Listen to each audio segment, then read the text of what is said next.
السلام عليكم ورحمة الله.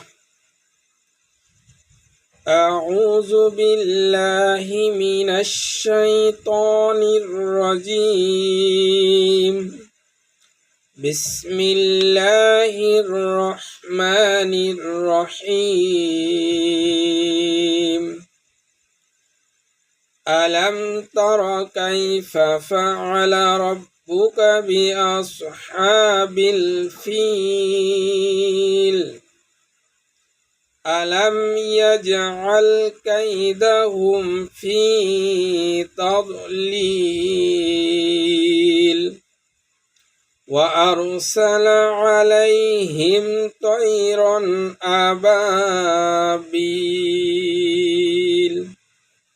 ترميهم بحجارة من سجيل